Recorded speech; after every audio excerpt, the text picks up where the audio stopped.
Alright, hello and welcome back, my friends. So, once again, I'm coming on without any notification. So we'll wait around a little bit for people to get online, and then we'll take some questions. But, what is the purpose of this video? Purpose of this live video today is now we are on part 3 of the Teach Thunder Shamanism for Free certification. Once again, for those of you who are new to this, I've been getting a lot of requests from students about their desire to help me create a community. And so, having talked with a few of them, the result of that has led me to think that, you know, what should happen is you guys should be teaching this stuff. And let me make myself clear again. I'm not looking to be some, you know, almighty guru. As a teacher, of course, I love to be respected, and, you know, I like to hear myself talk and all that kind of stuff, but I'm not interested in, you know, keeping anything secret for any, you know, reason. I want this information out there, and a lot of the people, the majority of the people that I work with are people that I work with through internet and telephone, and so you know, to create a community, you guys create it for yourselves, and I am giving you permission. A lot of teachers will force you to go through all kinds of certification processes, and they will make you pay all kinds of money, and they'll take techniques which may or may not be advanced, but they'll hold them as a secret, and they'll say, you know, when you get into the inner circle, we'll teach you the real thing, and, you know, and then of course you have to pay money, and then just, and, you know, all this other stuff. Listen, I'm just a student just like you. I've spent my whole life studying and practicing this stuff, and so I want you guys to have the opportunity to learn the way I did. So in this tradition, we share it. We learn it, and then we turn around and we share it. And you don't have to be an expert in it. So I am giving you certification for free. I don't care if you're part of my advanced class or if you're just somebody here on YouTube. And it only benefits me anyway, because you'll end up you know, sending people to the YouTube site or whomever. So, you know, this is a win-win for everybody. It's good for me because I feel good. I feel like I'm helping to create a community. It makes me feel good because I like the idea of getting consciousness and awareness out there into the world. And you know, my job, the ancestors have made it very clear that my job is to share this with people and to help and to give this information to people so that they can use it. For those that do want to work with me on a one-on-one basis, or if you want to get deeper into the teaching, then we have the Master Shamanism course. And the Master Shamanism course is an internet subscription at thunderwizard.com. You just go there and you can sign up at whatever level you want. And at the very least, you're going to get some in-depth teachings from me, but I'm not holding back on a public level either. So anyway, there it is. That's the Aquarian age, by the way. We're coming out of the age of Pisces. The age of Pisces started right at the supposed birth of Christ and lasted up until right about now. So it's been about 2,000 years. And the Piscean age mindset was that you gathered a bunch of stuff, and you had money, and you had servants, and you had homes, you had power. You had control over people, and so teachers were like that. They had control, and they were at the top, and you bowed to them, and the blah, blah, blah. The Aquarian age is going to be very different. The Aquarian age is about cooperation while still retaining your own individuality. So that's a whole different thing. So that's what I'm doing here. You have my permission to take these teachings and to present them, and you have my permission to say that you are a follower and a practitioner of the Thunder Wizard path, and you are sharing your understanding of what I teach. And so I am going to be giving you some tools. What we're going to be doing today is we're going to be doing the third step of the certification teaching, which has to do with the shamanic medicine wheel, what I call the thunder wheel, and all of the connections. I think that I'm one of the few people that has been able to really see what the medicine wheel is from a universal perspective, not just from one tradition, but how this same idea of an 8-spoked medicine wheel has been used all over the world for thousands of years, and there's a science to it. So we're going to talk about that. But do a little bit of business here before we get into it. You probably already saw, but I am going to be interviewed Thursday, July 6th, and they gave me this little flyer. It's kind of hard to see, so I went ahead and typed up my own thing, but this is the flyer here. It's on dtmwickedradio.com, Thursday, July 6th from 8 to 10 p.m. Eastern time. So that would be, what, 5 to 8 here. Wait, 5, whatever that is. I have to go get up my calculator and figure that out. 8 o'clock to 10 p.m. Eastern time, and here's the little flyer they gave me. Might be kind of hard to see.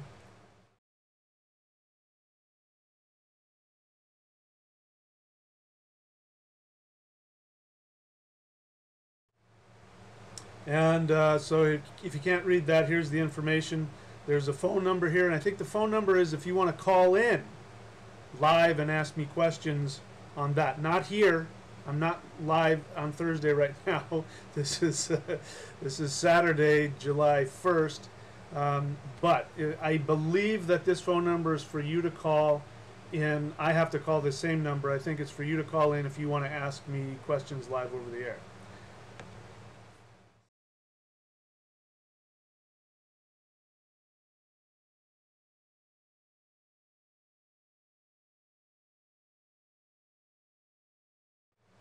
Okay, so as always, I will be taking questions about this, but let me be clear.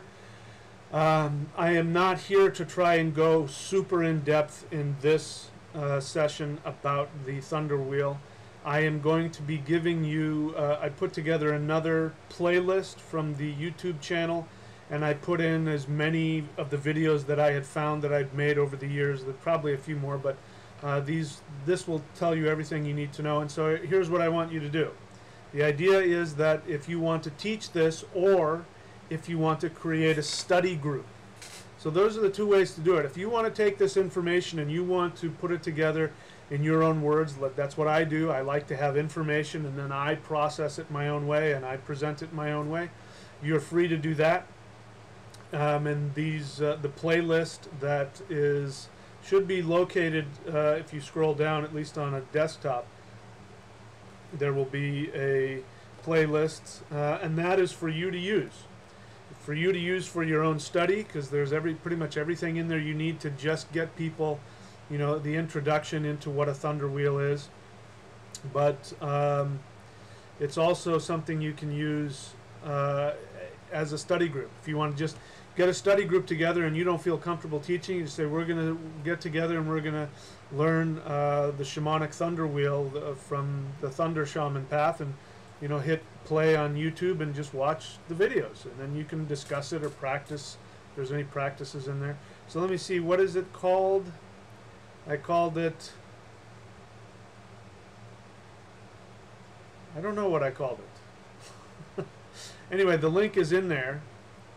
The link is in there to learn about what the 9 worlds is and the thunder wheel and all that. My apologies, I should have known what the title of it is, but you'll see it if you just go in on my channel. Here's a general note. People, there are so many of my videos that are not being watched. People ask me all kinds of questions. I know that you're just randomly walking around YouTube and up pops this thing and, oh, let me go watch this, and you come in for the first time and you ask me a question. More than likely, 99% of the time, the questions have been answered in the videos in depth. So I want you to go on to the thunderwizard.com YouTube channel, and Thunderwizard, the dot is spelled out. Thunderwizard, D-O-T.com. If you type that in and go to the channel, go to videos, or go to playlists, and you can, there's so much information there. So please, one of the things that you should know if you want to be, well, you can be whatever you want and be my student, I don't care, but I have found it beneficial for me to really do well in this, is to be proactive. You know, don't wait around for me to tell you A, B, C, D, F, and G. That's something else. You know, again, people, people have come to me and said, "Do you realize how much money you could make? You could create your own this and that." And you know, people, when they talk like that, they want me to just spell things out. I'll tell you how. If I wanted to be a billionaire, if that's possible, being a teacher, if I wanted to be, you know, create a cult and be as huge as, you know, pick your teacher, what I would do is I would take something very superficial and I would chop it up, and then I would spoon feed it to you and say it was the most amazing thing in the universe. That's the majority of what happens. And if you want to make money at this, being a spiritual teacher, in case you're interested, that's what you do. Teach people how to breathe. Another thing you would do is to rent out a place, get a bunch of people in there, get them to do some deep breathing exercises, and hypnotize them. That's another thing that happens. That's not what I'm here to do. I'm not here to do that. Money is great, and nobody would like to have money more than I, but, you know, I'm not going to throw my soul away for it. I'm very happy living the life that I do, and so I'm here to give this to you, assuming that you want the real thing. There's plenty of people out there spoon-feeding people superficial pablum, you know, and you know, keeping you a slave to some teacher or to some teaching. And listen, there are whatever gurus are out there. I am happy for all of the people who are learning and are learning from gurus and teachers. I respect all teachers, especially teachers with knowledge and experience.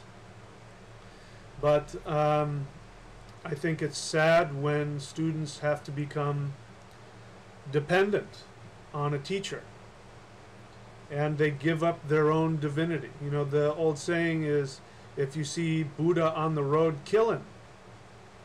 And what that means is that if you're a Buddhist, obviously you're trying to become Buddha. So in your mind you have this perfect ideal which you should go towards.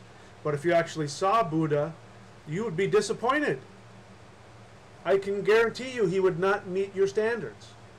What people think of the Buddha now is not what he was. He was a human being who died very sick. He was a meat eater, and he died of illness.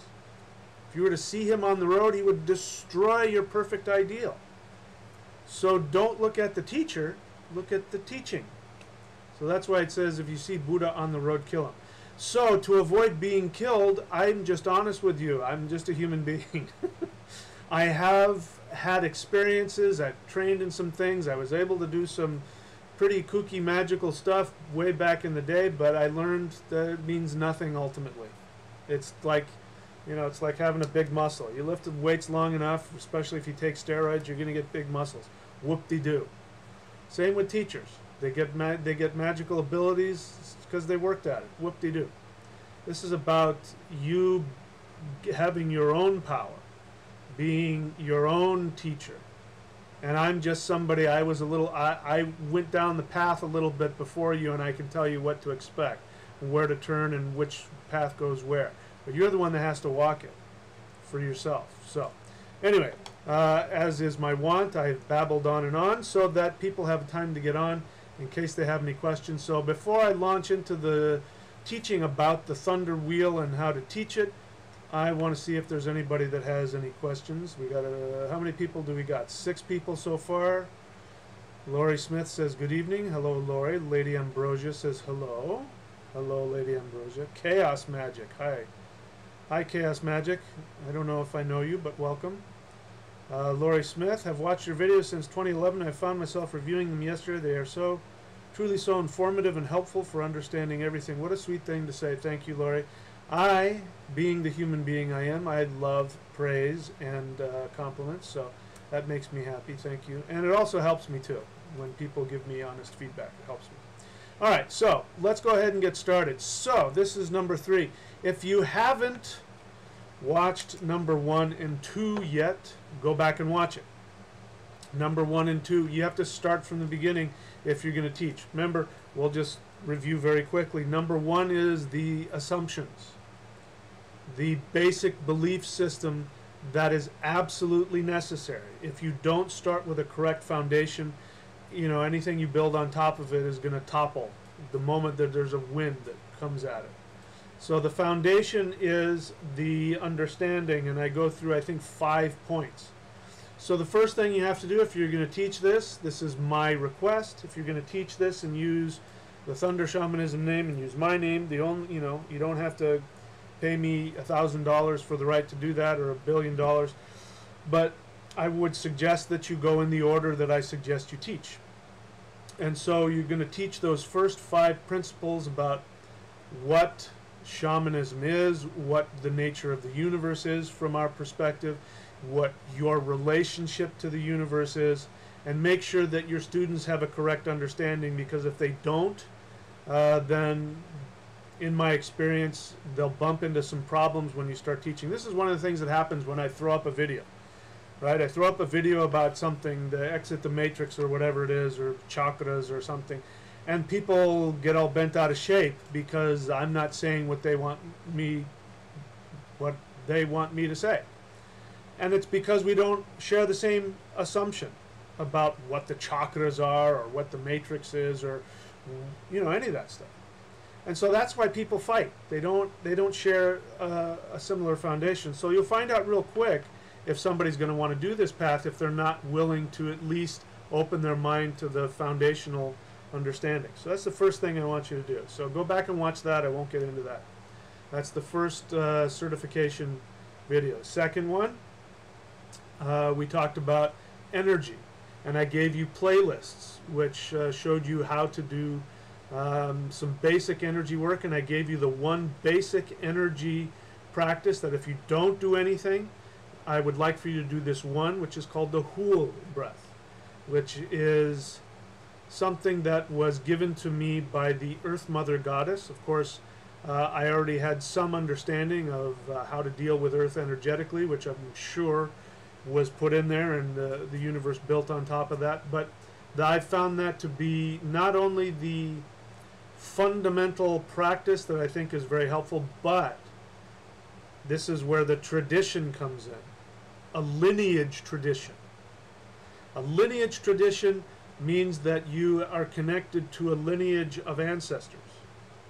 This is a newer tradition, so we don't have, you know, like the Dalai Lama, I can't show you black and white photographs of the teachers who came before me, because they were all in different disciplines that I learned from. But the lineage is the ancestral masters who are working with, I point behind me as though they're standing behind me, the lineage masters who are working with us. And when you do the Hool breath, that connects you energetically, what they call diksha, or initiation, where the teacher will put their hand on you and they'll, you know, transmit energy to you, which I've done as well, but you don't need to do that to be in this tradition. Do the Hool breath. That will connect you directly to the Earth Mother Goddess. In my ancestral tradition, her name was Hulda, and that's where the root of her name was Hul. And we talk about that, so go and look at that. So today, if you've done those 2 things, if you've taught those 2 things or learned those 2 things, you are now ready for the 3rd phase of teaching.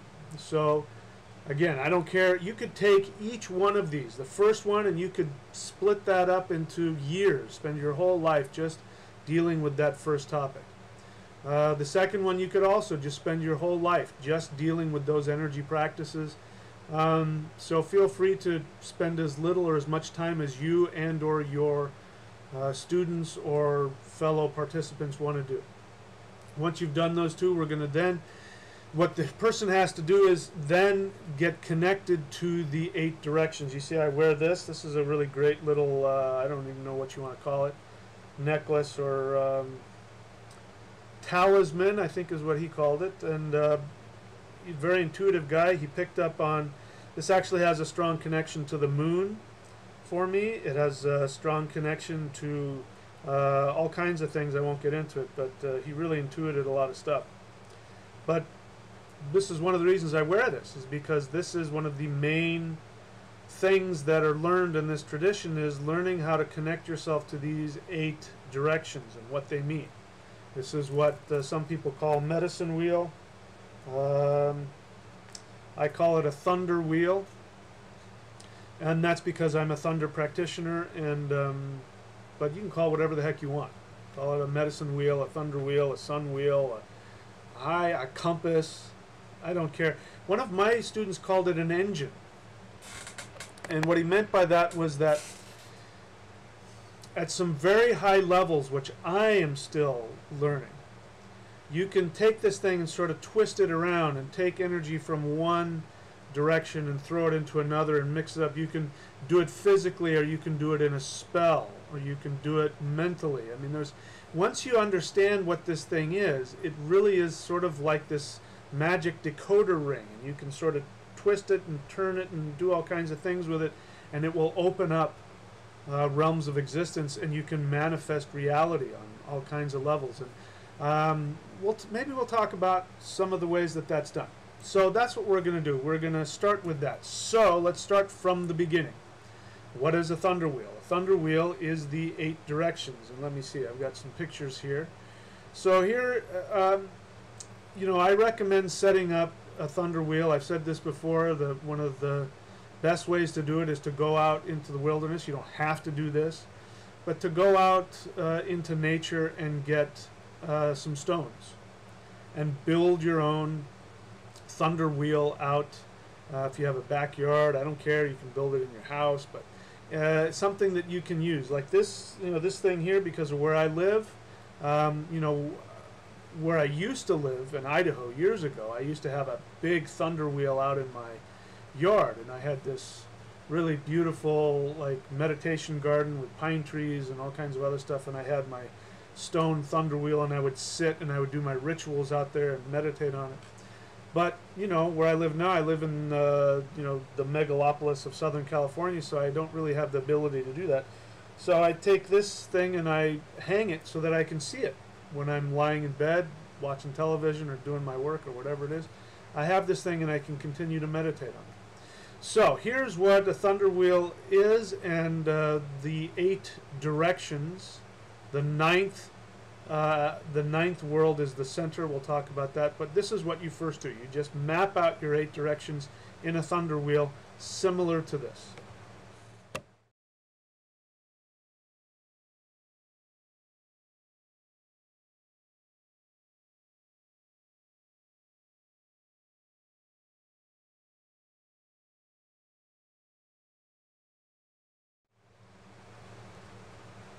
Okay, so there's your thunder wheel with the 8 directions. Now, so again, let me give you the understanding. You're teaching this, so the understanding is once they have the basic assumption, the foundational understanding, once they've, your students or your group has been introduced to energy work, and because that's our ancestors were completely different from us. So you have to connect physically to the energy. That's why you go straight into energy work. And that's why if you read my first book, this one here,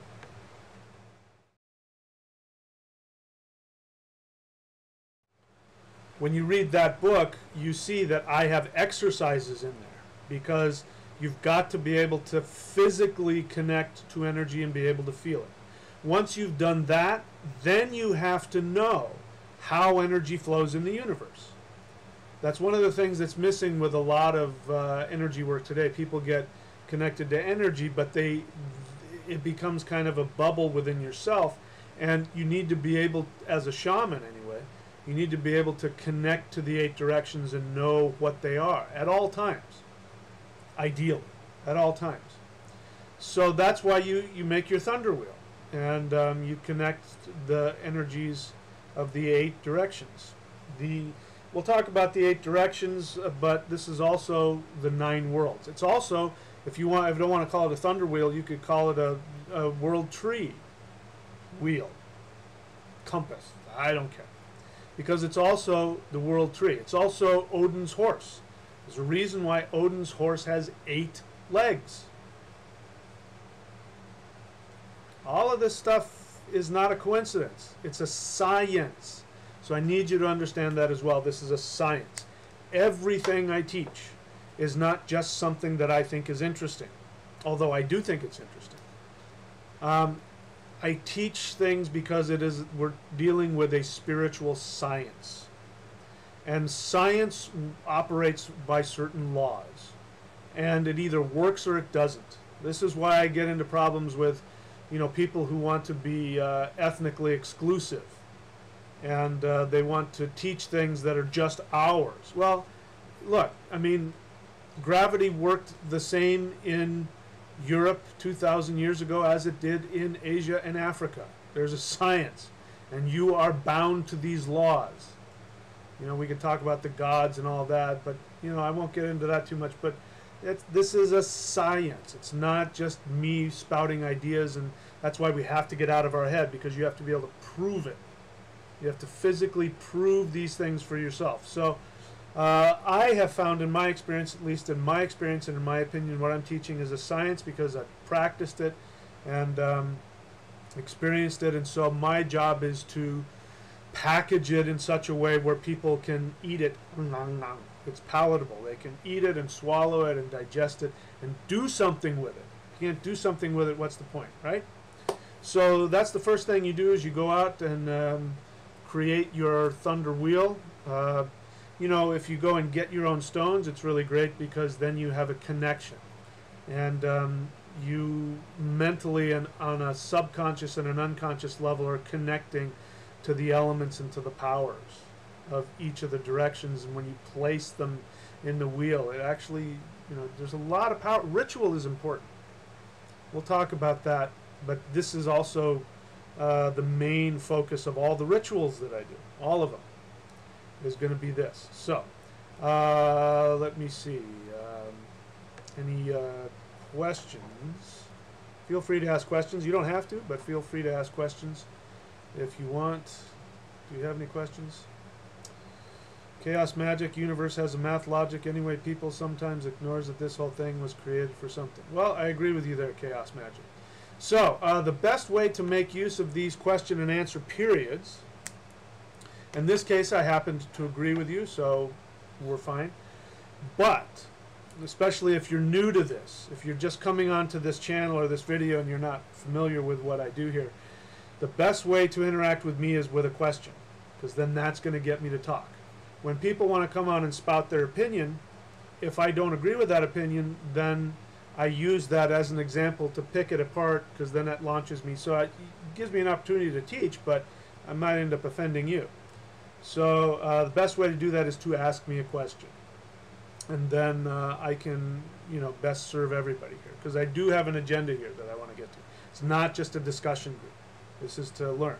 So, once you have got your thunder wheel, or once you have shared with your students or your group the thunder wheel and what that is, which is, you start with the basics, which is just the 8 directions, then my suggestion would be to start telling them the 9 worlds of the world tree, because that makes it easier.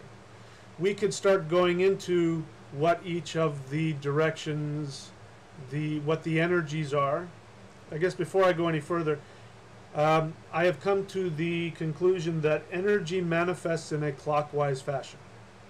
So whenever you work in the thunder wheel, you always start facing north, and then you go in a clockwise fashion. Now that doesn't mean in rituals you can't, do different kinds of directional things, but understand that that is how energy manifests. That's why if you go and go to a sweat lodge, when you enter the sweat lodge, you go in a clockwise fashion. And then you leave. Do you leave in a clockwise fashion? Anyway, when you open and close the thunder wheel, you open it in a clockwise fashion and you close it in a clockwise fashion. So energy comes in a clockwise fashion. And so not only is it a compass, but it also is a teaching tool. And you'll see this the deeper you get into it. Whether you put the runes on top of it, like I've done in the rune wheel here,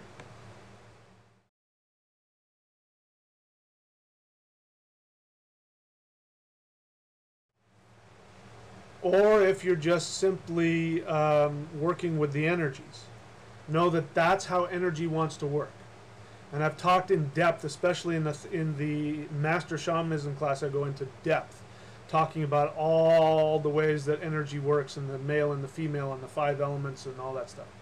But to give you a better understanding of what we're doing, we are going to talk about how you're going to teach this, which is once you've laid down the thunder wheel, then you explain to them that energy moves in a clockwise fashion. Once you get that established, then my suggestion is to teach them the 9 worlds. And I used the 9 worlds according to my ancestral tradition, which is the Norse tradition. And so here's where we put the 9 worlds in the thunder wheel in this tradition that I'm teaching.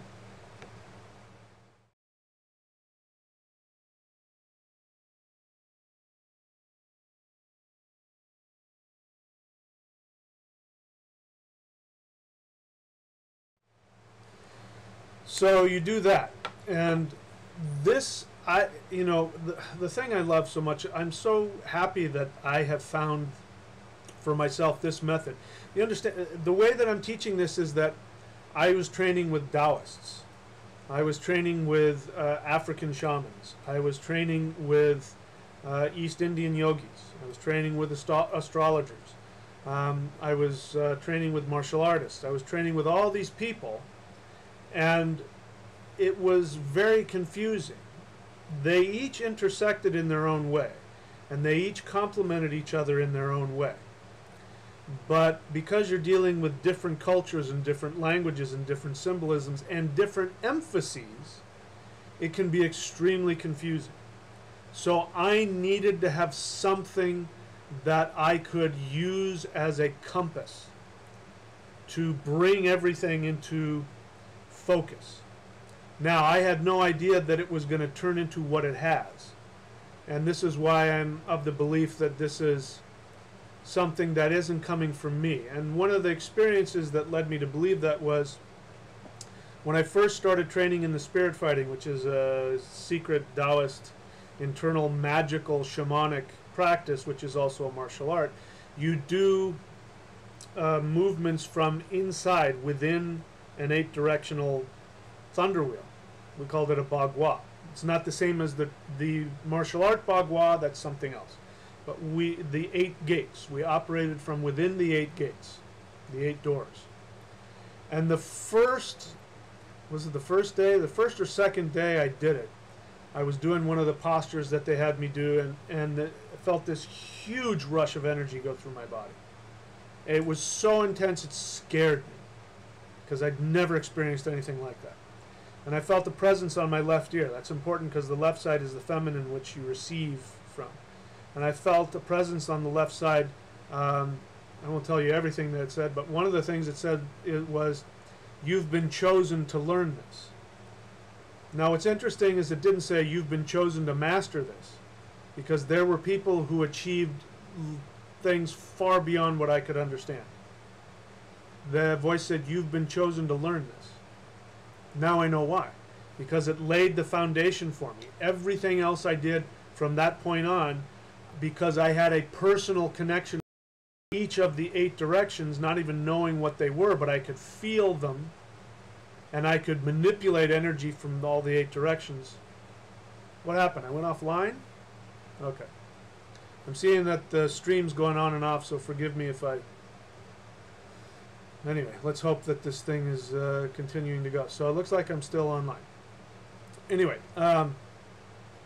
so because I was so connected to those 8 directions, that gave me the focus for everywhere that I went. I was looking to see how did energy connect to these 8 directions, if there were a possible connection. And then as I began to learn and coalesce, I saw that this really was a truth that is found all over the world. And not only that, that there's some things that can be done when you bring all of these things together in the thunder wheel. There's really no limit to what you can accomplish with it. So I think that's one of the things that makes this unique. I come at it from multiple perspectives. So you can too. And the point of that is, not to just sit around and toot my own horn, the point of all that is that when you use the thunder wheel as a basis, then you'll be able to answer questions from that. Like, for instance, one of the things I talked about in the Master Shamanism course, thunderwizard.com, you can go there and find the video there. One of the things I talked about is the relationship of the male and female, the yin and the yang, and the relationship to the thunder wheel. And again, you can just place it right on top of the 9 worlds of the thunder wheel, and all of a sudden everything makes sense on a deeper level. You do it with the runes, everything makes sense on a deeper level.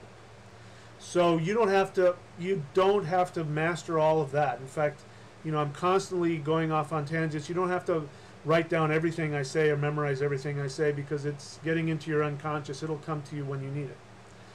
But this is how you do it. This is why this is constantly in my view when I'm at home. Because my brain on an unconscious level is constantly making a connection and deepening my understanding of the universe, which knowledge is power. It's more than just an intellectual thing. Since you have a physical practice with the 8 directions, you now can take that into reality and create from it. So that's the next thing I would do, is put the 9 worlds on there. I won't take the time to go into all of the 9 worlds, because I do that in other videos, so go back and watch those. Again, I put a playlist together for your training.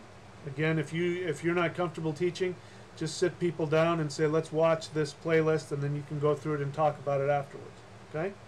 So, having said that, let's take a look and see if there are any questions. Okay. Let's see here. No questions. Did I scare everybody off? There's only 5 people watching. Okay. Yeah, it is a holiday weekend, so I understand why people are off doing their own thing. This is an opportunity for me to get some work done, and this was one of the things I wanted to do. So I'm going to very briefly go through some of the connections of the 8 directions and show you how it is found in multiple traditions. Before I do that, I want to give you some, if you want to go deeper into it, I want to give you some teaching materials that you can study and use. Again, you know, feel free to take my book and photocopy it and make handouts to people, or take these, you know, and the videos and the DVDs and show them to people. So let's talk about the book. There's a book called Thunder Shamanism, which I focused a lot on the 8 directions. And again, it's a handbook that you can use to lay down a foundation for the thunder wheel and the 9 worlds and the 8 directions.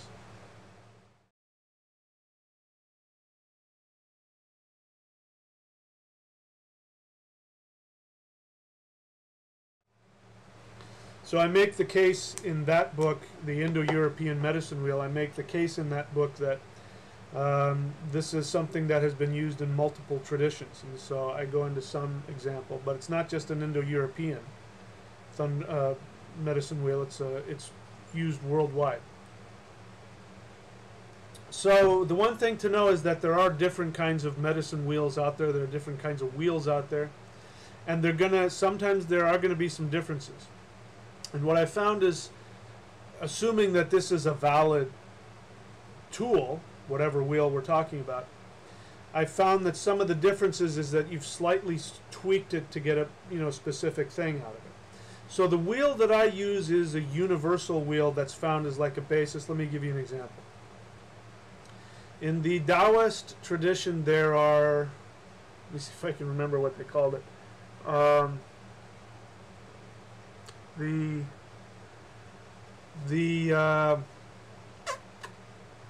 pre-heaven Bagua and the post-heaven Bagua.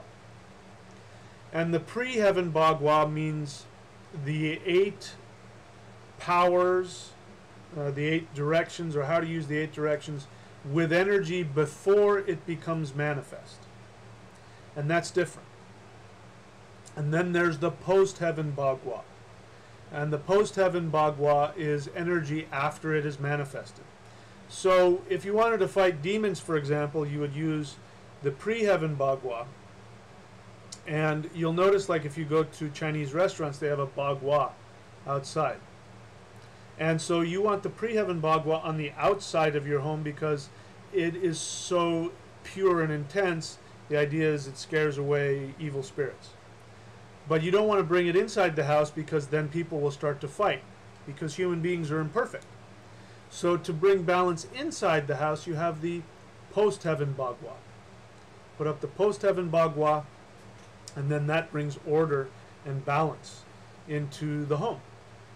So we are using, I think I'm right, it's been so long, I'm using what would be known as the post-heaven Bagua, because we are talking about how energy comes into manifestation and how it manifests. And so this has been the most useful for me. So as I said, energy comes in from the north and manifests in a clockwise fashion. And all of the the 8 worlds, the 8 external worlds, the middle one is Midgard, meaning us, Earth, middle yard, middle Earth. The other 8 worlds are the other 8 directions. We can, each one of those worlds will tell us where in the process of manifestation things are.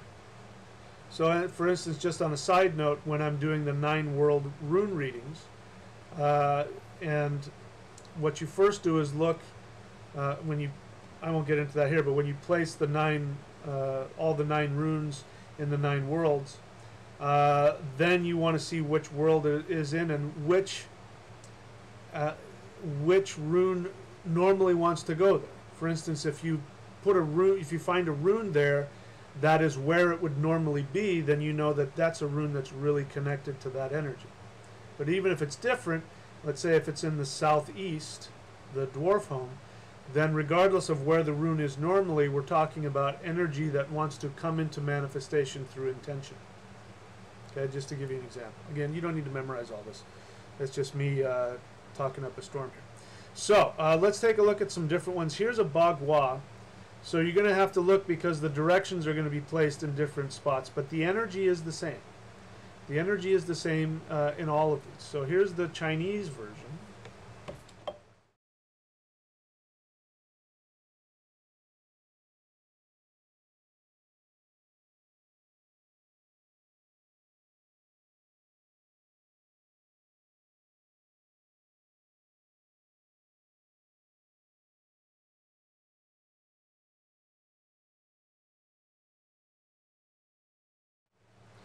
Now the thing that's different there is that they've got it flipped. They've got the north on the bottom and the south at the top.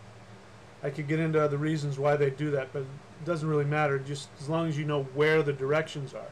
So if you want to go back and look at that again, understanding that it's flipped and that south is at the top and north is at the bottom, you're going to see that it represents exactly what we're teaching in terms of the quality of the energies and where the elements are located.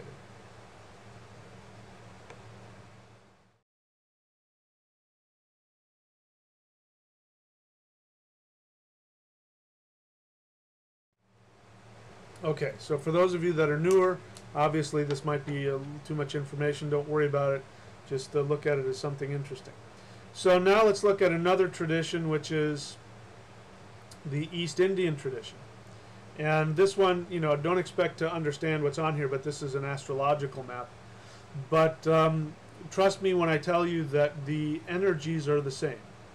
The directions and the energies that come from the directions are exactly the same. Now I think they have, and this one they have east at the top. So you can flip it however you want and you'll see where this would be. Again, this may not have a whole lot of relevant information. My whole point is just to show you that, you know, every tradition does this. They have a thunder wheel They call it a direction wheel, a dig chakra, a direction wheel. Dig means direction. Chakra means wheel, a direction wheel.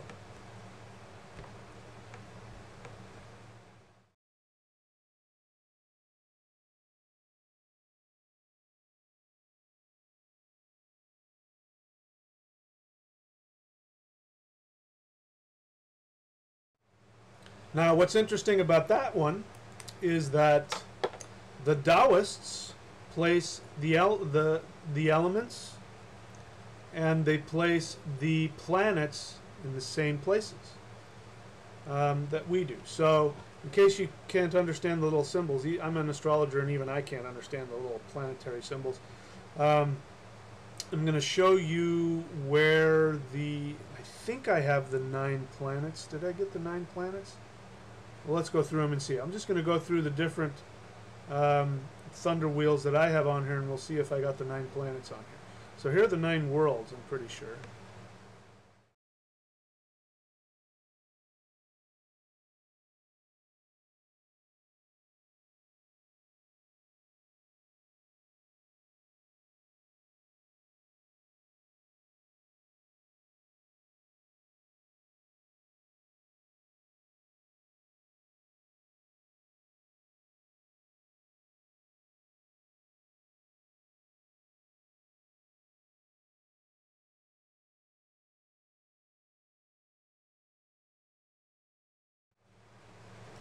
Okay, so now you're starting to see how multifaceted this thing is. So I don't expect you to master all of that, nor do I expect you to teach that. You know, one of the things that if you're going to teach this isn't going to be like a college course. So you don't want to dump a ton of information on somebody coming in. You know, when I'm doing this stuff over the internet, I am dumping a lot of information out there. But if we were just having a class, my first motivation would be to get you physically connected. So I would just give you enough information to connect you. You know, again, in the West here, we're very intellectually oriented. But this is something new. This is not how we used to be. Our first lessons were always of a physical nature, and then we would intellectualize them afterwards. And this is still going on in other traditions around the world. You know, traditions that have an unbroken connection into prehistory. Westerners do not have an unbroken connection. So even if, you know, I mean, I might hurt some feelings here, but Western magic is, in my experience, can be a difficult magic to practice because it's very intellectualized. And that's because we, during the Christian era, during the Middle Ages, we were cut off from our ancestral understanding and we were taught an intellectualized religion. So Westerners do things backwards. They have to intellectualize things and then they physicalize them. So that's one of the things that I do that my teachers didn't. You know, you go train with an African, they just throw a drum in front of you and they say, play this. You know, and you don't understand what you're doing. When you go, if you want to train with a Chinese martial artist, he's just going to go, okay, stand in this posture. And if you ask a question, he'll just say, there's the door. You don't want to learn from me, there's the door. You just got to do what they say. Stand like this, stand on your head. You know, if you want to train in yoga, they're going to say, get in this posture. And they're trying to give you a physical experience as well as discipline and a connection to the energy, because you can't understand what you're doing. This is, again, another thing that I see. You know, I remember one time I was living with a guy many, many years ago, and he was talking about he was meditating on the chakras. I'm like, really cool. Yeah, tell me about it. And I go, what are you doing? He says, oh, I'm reading this book. And I'm looking through it, and there's nothing in here about meditation. It's just somebody philosophizing about the chakras. And I said, this has nothing to do with meditating on the chakras. This is just sitting around, you know, this is all great, but this is what you do after you've actually done the meditations. So this is very Western. People come to me and they want me to answer them all kinds of questions. You know, I've shared about that in the second one. They want to know, I want to know exactly what I'm going to get from this. You know, like I'm going to tell them exactly what, you know, I don't know what you're going to get from it. I don't know what your destiny is. It's a science. You know, it's like a baby. When the baby's born, you don't know if they're going to grow up to be 6 foot tall or 5'9", or if they're going to be muscular, if they're going to be fat, if they're going to be thin. You know, you got to let them grow into it. You got to grow into this thing. And that is just something you can only physically experience. But Westerners want to figure it out. So when I teach, lots of times I will say, I'm going to address your intellect now, because I know you won't be able to trust what I'm about to teach you unless you think you understand it. And so I will give them an explanation, and then I'll put them into the practice. And then, once you give them an explanation, they're happy to get in whatever funky posture I put them in, because they think they know what's happening. And a lot of Eastern teachers will do that. They will tell you all kinds of stuff that have nothing to do with anything, just because they know that it'll make you feel better, and then you'll be willing to do what they want to teach you, what they want you to learn physically. Our ancestors used to know where the directions were, no matter where you were. And there are still some people today in some places, because they still live connected to their physical environment. You can blindfold them and turn them around and put them inside of a white box and take the blindfold off. They'll be able to tell you where east is. And that's interesting. The word for north means left and under. That's what north means. What does that tell you? That tells you that our ancestors aligned themselves to the east. And so north was left and under. That goes back to why the Chinese put the south at the top, because the south, the heat rises, and it's fire and water. Water sinks and heat rises. If you're in the northern hemisphere, you know, the globe turns like that, which means that south is up. South is closer to the sun.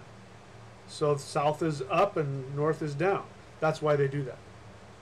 So again, if you understand the mechanics behind the science, it all makes sense. It all makes sense. And we're all operating from the same understanding. We just have a different perspective. But we're all saying the same thing. So, all right. Any questions here while I'm online?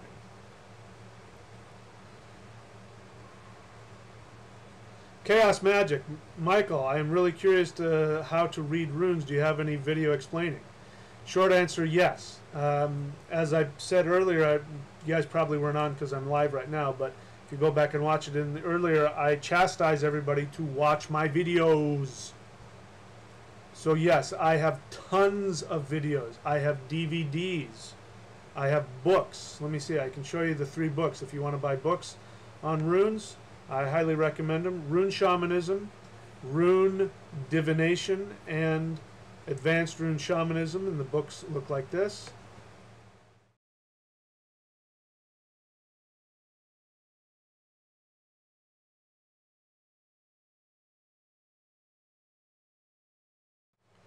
To find those books, you just simply go to michaelwilliamdenny.com.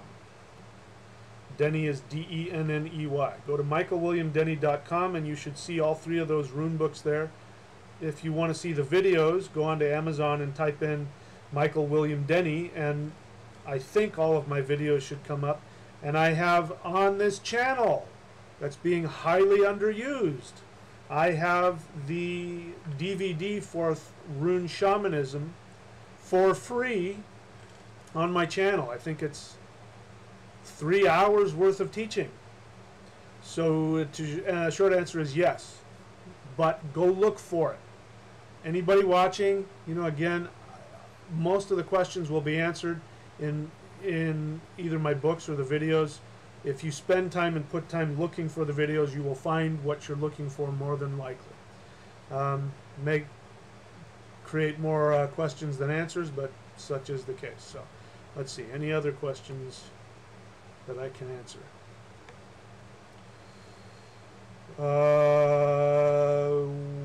Robert Calvin says, well said, we skip the actual work in the West, too much intellect. Yes, we are in agreement there. Chaos Magic says, thanks, you're welcome. All right, so let's keep going. Let's see if I can come up with anything else. So just to recap, again, the point of this live video here is I am giving you permission from me, the founder and master of Thunder Shamanism. You have my permission to teach this to anybody in any format that you would like. I only request that you do things in certain order. I am giving you, you'll see if you scroll down, there will be a playlist. But again, if you just go on the channel and click the playlist, you'll see it. First, you have to go to the first one. There's a playlist for that. And if you want to teach the foundational thinking, watch those videos, put it in your own words and teach it. And or if you want to create a study group, just have people come over to your house and watch the YouTube videos and talk about it and create a practice group. Second, we talk about the basics of energy. And energy, we get right to the work. So I teach you how to just get connected to energy, and so do that. You don't even have to explain it. You don't have to master it. They're, you know, the energy teachings that I have here are pretty user-friendly, and you can make mistakes and you'll still have a very powerful experience. So you have to have a personal experience. Third, now my suggestion is to start teaching about the Thunder Wheel and the 9 worlds. So even though we're getting already, like, I think I've already blabbed for an hour. I'm going to go briefly over the 9 worlds and the energies that are connected to it. So take a look again at the 9 worlds and understand that north is at the top. So when you're sitting in your thunder wheel, this is where the center, you being Middle Earth, Midgard, that's the 9th world. The other 8 worlds are going to be in these directions.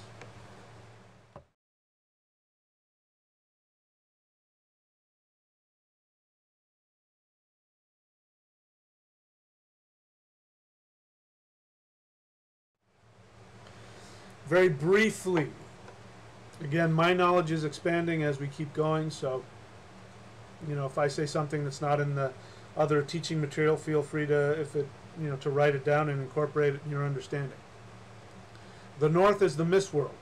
According to Norse mythology, which, by the way, mirrors Taoist and Hindu mythology, even though it's different symbolism, same exact process. The north is the realm of the waters, the mist home. And according to Norse mythology, the waters of the north and a spark of the fire from the south came together in the middle, and when the water and fire came together, that's what started the whole shebang of creation. So in the north we have the mist world, which is the realm of the waters. There's all kinds of other things it's connected to, but short and sweet, it is the realm of manifestation that has energy that is just coming into manifestation, but it has not metamorphosed into anything. It has not solidified into anything. That's why the waters are said to be poisonous. Even though they are the waters of life, they're poisonous. Why? Because it's still in a state of potential, which is if you take something that's already set, like if I were physically to walk into the mist world, I'd be pulled to pieces because it doesn't want to manifest me yet. It wants to just have potential. So you have the beginnings of something. If you're doing a rune reading, a 9-world rune reading, and whatever's in the north, it means that that energy is just getting ready to come into manifestation. You might be sensing it, but you might not see it yet. So north is the potential energy that's just coming in to manifestation, and it's still in the potential forms. It's not nailed down into anything. Then we're going clockwise because that's how energy manifests. We go in a clockwise fashion, and that's why our clocks go clockwise, because that's how time goes. There's no coincidence. This is a science. I didn't make this up. I'm just telling you my observations and other people's observations. So energy comes in from the north and moves clockwise to the northeast, which is the highest realm of energy.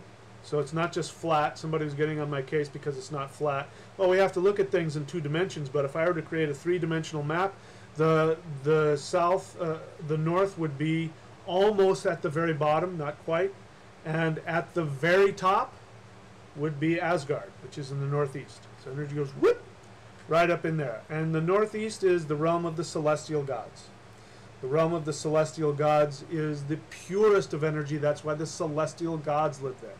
There's no mistake that I use the word celestial gods, because the universe is made out of star energy. The first energy that came into manifestation, the first mass that came into manifestation, was the stars. And everything that's made of something came from stars, including me and you. And so that's where the gods live. Now the gods are the purest form of manifestation. They're so pure and they're so intense. If you were to go physically to the realm of the celestial gods, you wouldn't come apart, you would be burned to a crisp, because it's so bright and it's so pure. And there it is, a timeless energy there. So time has not come into manifestation yet in the Northeast. So this is why we pray to the Northeast or to the East. This is one of the reasons, because energy is just coming into manifestation. So next we go to the realm of the East, which is the giant home.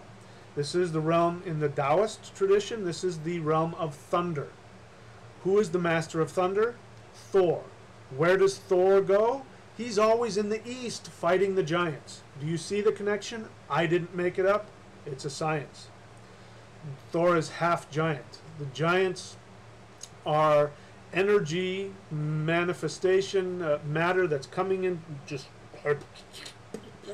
it's expanding.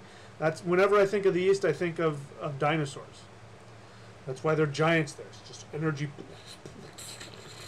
Now, there has to be some kind of force that keeps that in check, which is Thor. Thor keeps that expansive energy in check. So it's the realm of lightning, the beginning of physical life. The realm of lightning and thunder. So that's the East. On a psychological level, the East is the realm of the identity, the ego. It's where you first see an ego really come into its own, finding its own identity. That's talked about in the runes. We'll talk about that later. We move into the southeast. Move into the southeast. That is the dwarf home. That's called the human door in Taoism. It's because the dwarves are humanoid. If you know anything about how the dwarves came into being, it says that the gods took the ambient life force energy and fashioned human-like dwarves. So this is the human door, not the man door like human being, but the human, what makes us human is found in the southeast. And in the southeast we have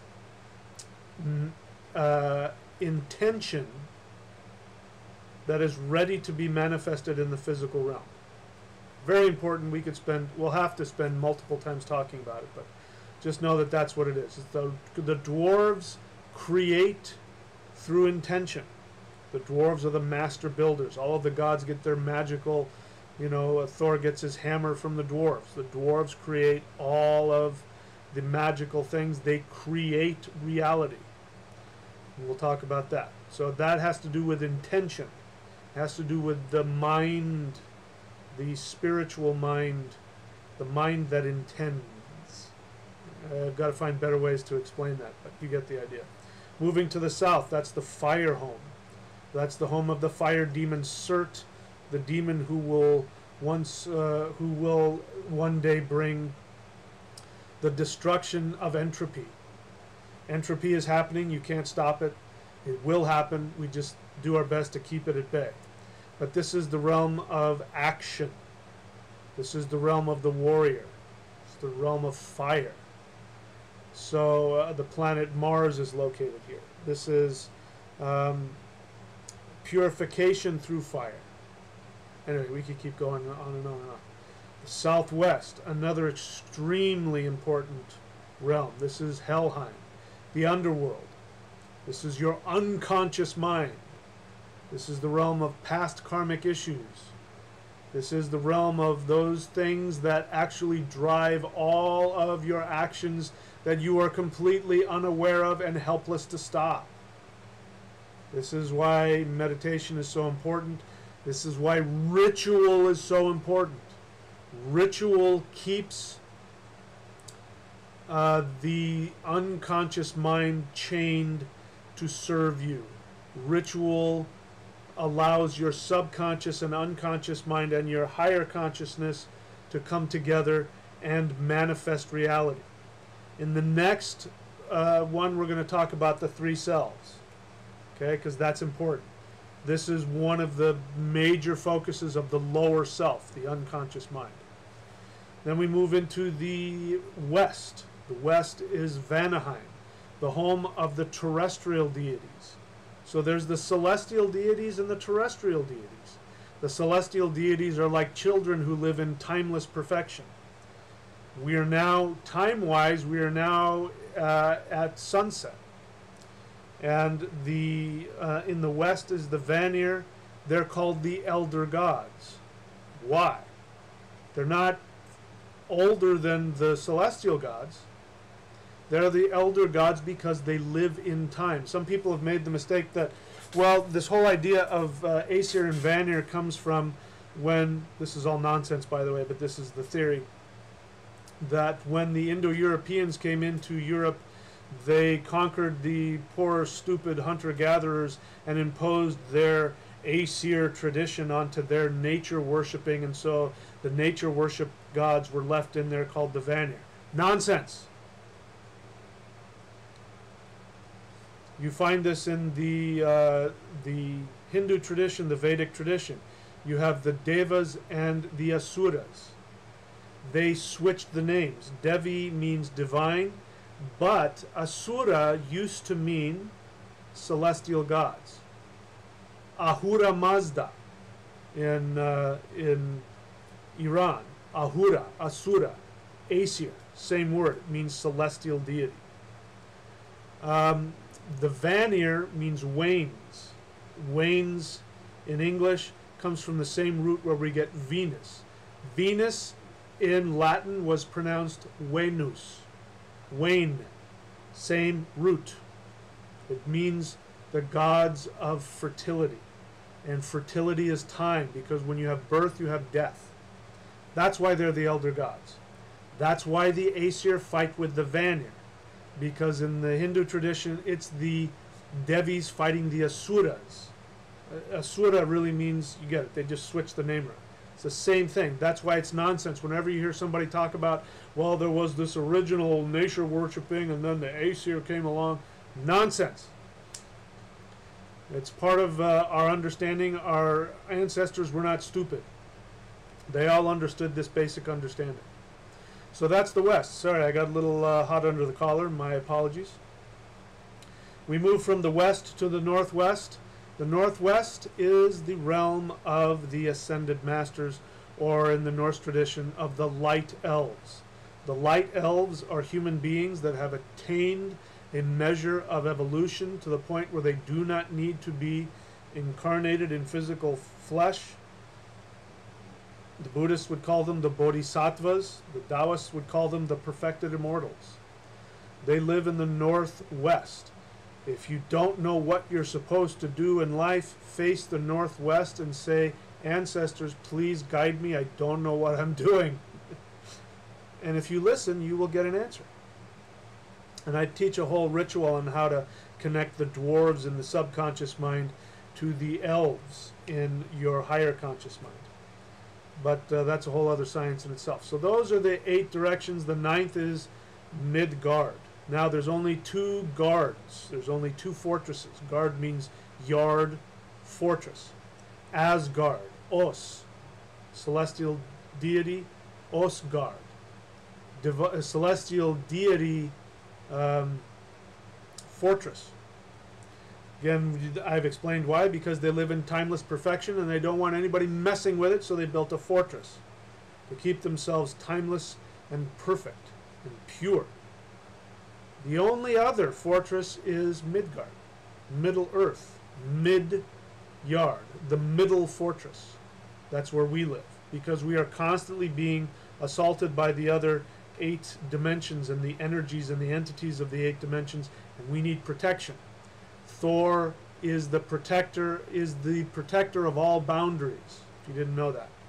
The electromagnetic force creates a boundary for everything, even at the subatomic level, and that is Thor, Thunar. He protects human beings because he is the god that protects and creates and maintains the boundaries between the worlds. Didn't know that, did you? All right, so that is, in essence, I believe, the 9 worlds. Let me see if there's any questions here.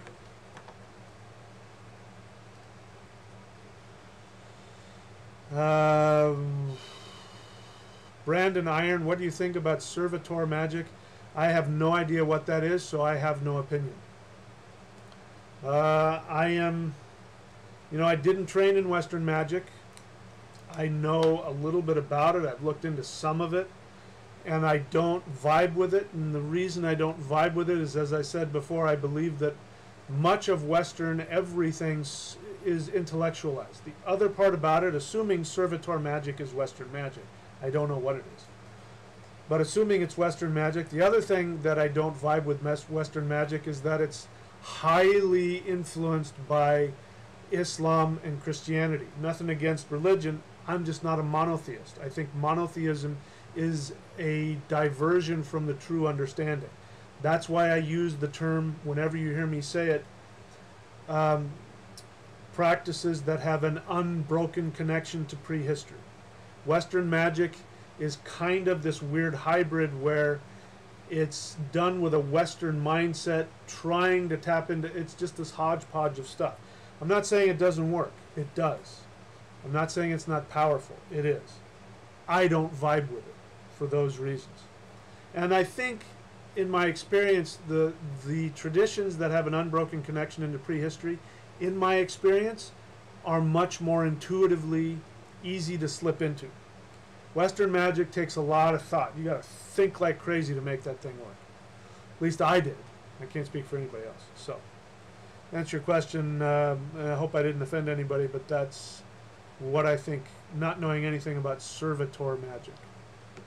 Okay, so let's see, what else do I have to say? So I could get into the 5 elements. I'll tell you where they're placed. I won't really spend time talking about it because that's just a lot of work. So we'll save that for another class, but just for your edification, this is where the 5 elements are placed. Again, the 5 elements are not arbitrary. Another thing I see in Western magic is that they don't know where to put the 5 elements. And they don't know what to make of the 5 elements a lot of the times. The 5 elements are actual, they're real, they're not made up. I can't prove that to anybody. I know it from personal experience. And they reside in these directions. And this is found in the Taoist, in the Hindu, and also in the Norse, if you know where to look in the myths. The Norse myths clearly put the 5 elements in the same exact spot. Again, that's a tradition that has no break in history, so therefore I take it as a source material, but I've also proven it. In any case, this is where the 5 elements are located.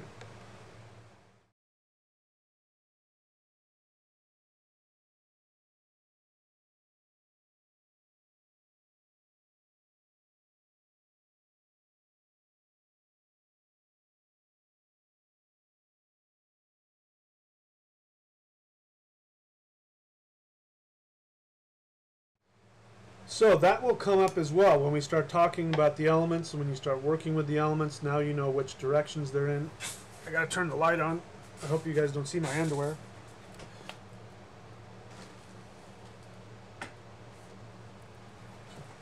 Alright, so get my moonstone out here because that's my buddy. Okay. So those are the 5 elements, and that's where they're placed. You can kind of do whatever you want with it. Ether is the equivalent of wood in the Taoist tradition. Air is the equivalent of metal in the Taoist tradition. People want to sometimes argue with me about where the placement of air is in ether and nope. I've proven through experience. This is where they are. And this is what ether is, and this is what air is, and we talk about that. Again, this is why working with energy is so important. There are practices, energy practices, where you can work with the energies and work with the elements. You will find out for yourself the truth of this. One of the main differences, and somebody's brought it up, one of the main differences between these practices, not only that I've trained in, but that I teach here, and in a lot of the newer stuff, the New Age stuff, the neo-heathen stuff, the neo-pagan stuff, and even in some Western magic that I've looked at, is that they tend to see things as being arbitrary. Now, I'm going to probably hurt Chaos Magic's feelings here. It's not my intention, but that's his name. I'll use Chaos Magic as an example. First, let me say Chaos Magic works. I have no doubt that it works. But if you're a Chaos Magician and you're thinking to yourself, there's something missing. What am I missing? I'm going to tell you what you're missing. It's that Chaos Magic operates from the assumption. Remember, if you don't have the correct assumption, you're going to have faulty results.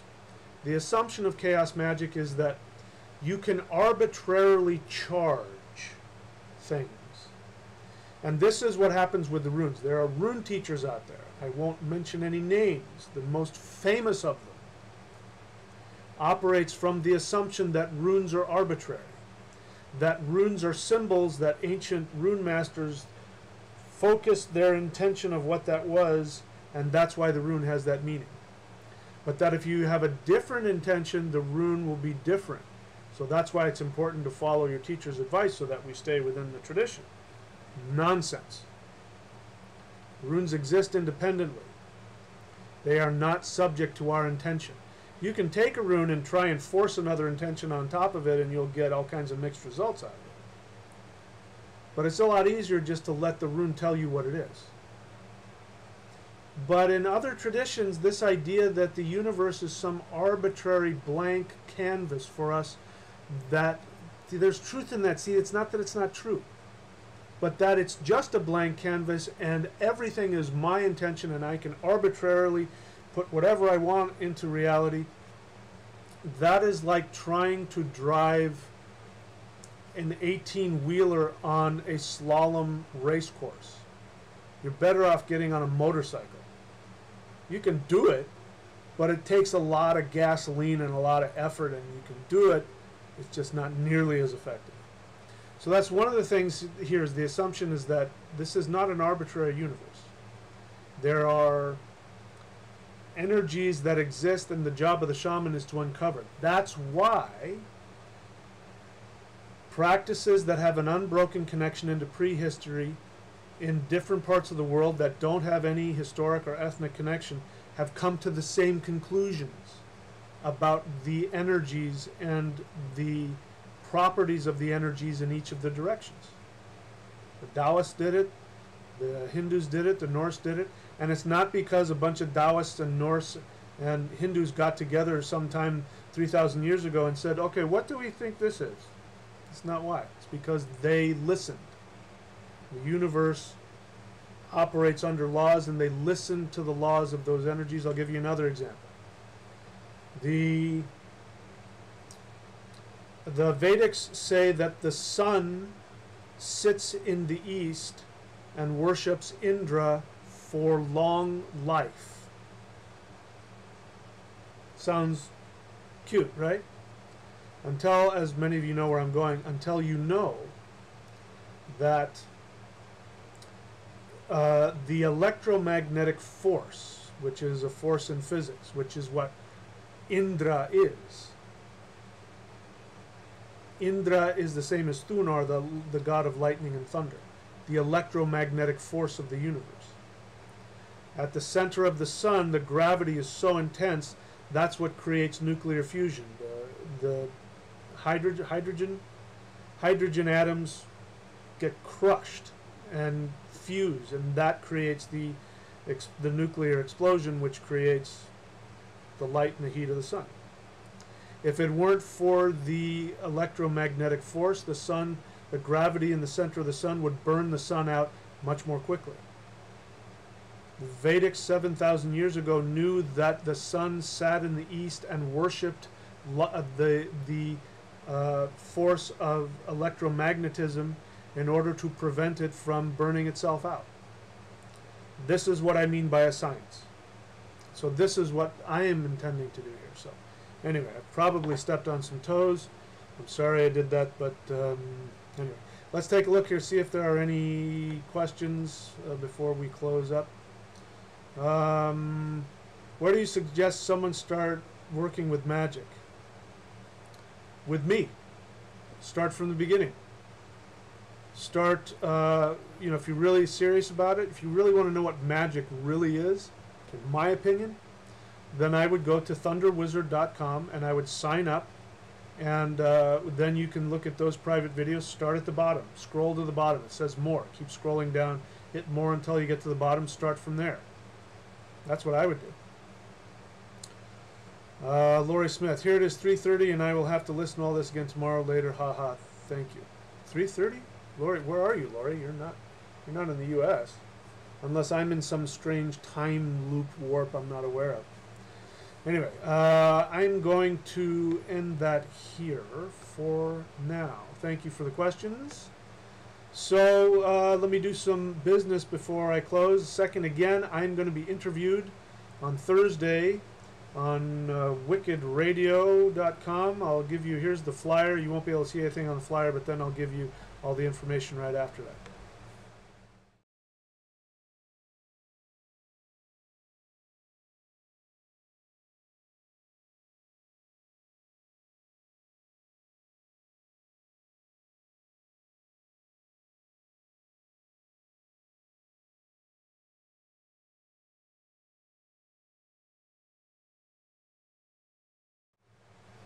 Okay, so if you want to, feel free to, I think you can call that number and ask me questions live.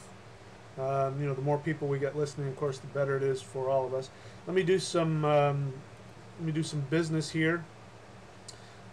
These are all the things that we've got going on. We've got a special going on right now where I'm giving you what's called a transformation package. It's a huge deal.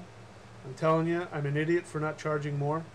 I'm giving you a Vedic astrological reading and a 9-world rune reading and a shamanic North Star reading, all in one package. That's going on until I get too busy, so take a look at that. And here's some other things we got going on. If you want to learn shamanism, whatever, blah, blah, blah, here's that.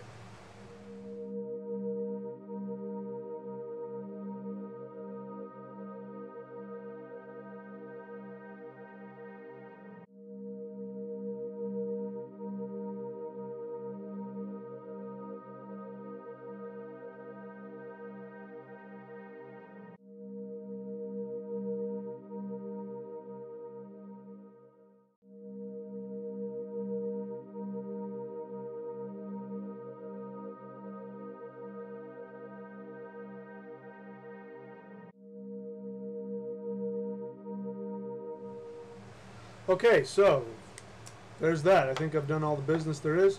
So again, what we're doing, you want to get the foundation correct. Go back and watch the first one to get the foundation understanding correct.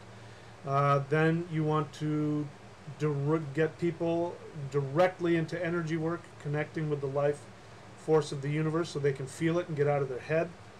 Then you want to introduce them to the 8 directions and the 9 worlds. Next thing we're going to do is we're going to talk about the 5 elements.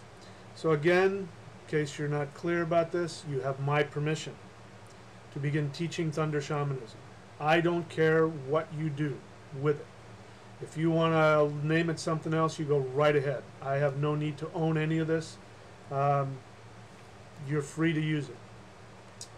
You can teach people in your own way, or if you want to just start a study group, just invite people over and put on the YouTube videos that I have in each one of these.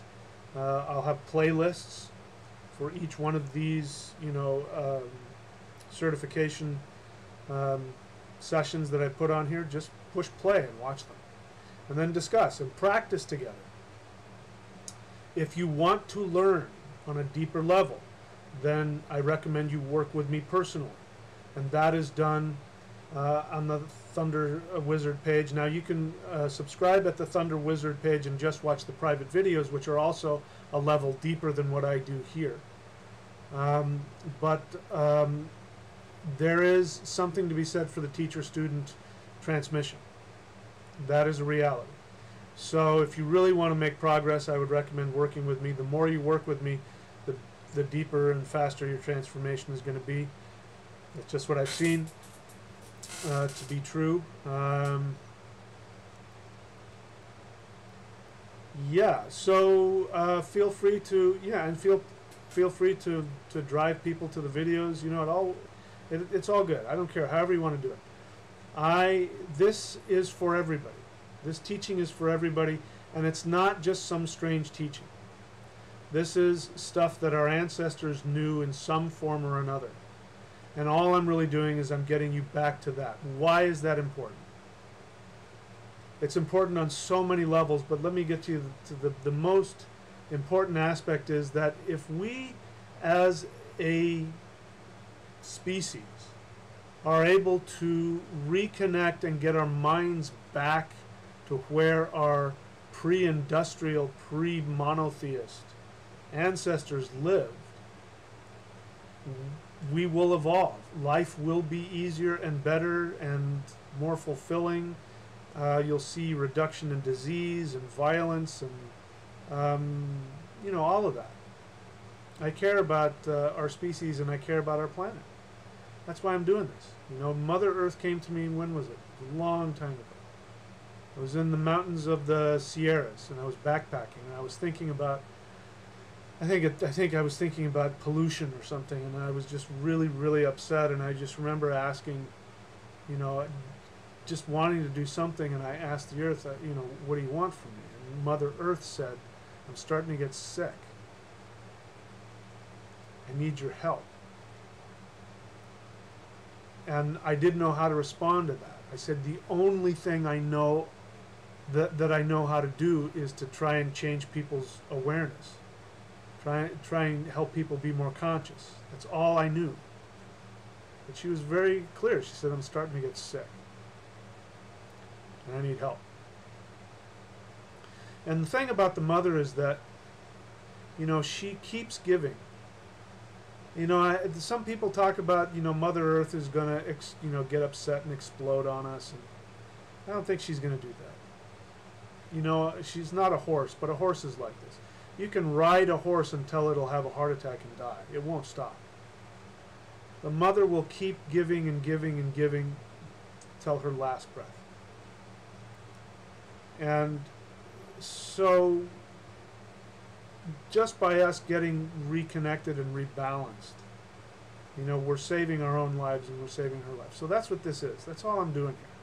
As it turns out, I've found out that I've found a way to help heal the ethnic problems that Western people have, white people have. You know, we have a lot of negative karma we've put on ourselves with, you know, because we walked away. We walked away from our shamanic understanding and we went crazy and we did some hurtful things to other people and to the world, and we were actually in a position to be responsible to help bring transformation to the world, and we took a wrong turn. So I have that option, but that's not why I do this. I do it first and foremost because it makes me happy, and secondly because I want all the people on the earth to get happy, comfortable. This is my way. It's the only way I know how to do it. And I really believe that these teachings will help realign us back to our optimal understanding. And my way isn't the only way, but that's why I give this out, so that you guys can take these things and please take advantage of them. Please. There's so much free information on my YouTube channel. If people just took the time to watch the videos, so much free information. The best way to support this work, if you like what I'm doing and you want to support what I'm doing, here's what I would like for you to do. Go on to thunderwizard.com and subscribe at whatever level works for you. Even if you don't want to watch the videos. That monthly contribution keeps me doing this. As you've noticed, as my Patreon page has gotten better, you've seen me on here more often, right? That's what'll happen. You really want me to do this teaching all the time, and you have the ability and you want to help, that's the way to do it. Subscribing helps me to keep doing this and not have to go get other jobs in order to pay the rent, okay? And it saves me from creating a cult, because that's my next step. If this doesn't work, I'm going to have to create a cult. Anyway, that was funny. I never will. I'm kidding. All right, let's see. It looks like there's been some more comments. Maybe there's a question in here, but if not, I'll go ahead and end it. Let's see what's going on. I'm dead serious. I'll do it, brother. I will. Thank you. Okay. Well, thank you. Robert Calvin, great teacher, very respectable and easy to follow. Yes, we need to remember who we are. Thanks again. Thank you, sir. I appreciate that. Bo Billy Bob laughs. Laughter is a very healthy thing. Can't take yourself too seriously. It's one of the ways to stay healthy. Don't take yourself so seriously. All right, so that's it for this time, my friends. Until next time, remember that you live in a 9-dimensional world, and you have the ability to travel to those realms, to connect with those realms, to communicate with those realms, to empower those realms, and then ultimately, you as the wizard can reposition the energies of those realms and create whatever you want. And we'll talk about how a wizard does that at some point. All right, that's it for now, my friends. Until next time. I'll see you next time. Okay, thanks.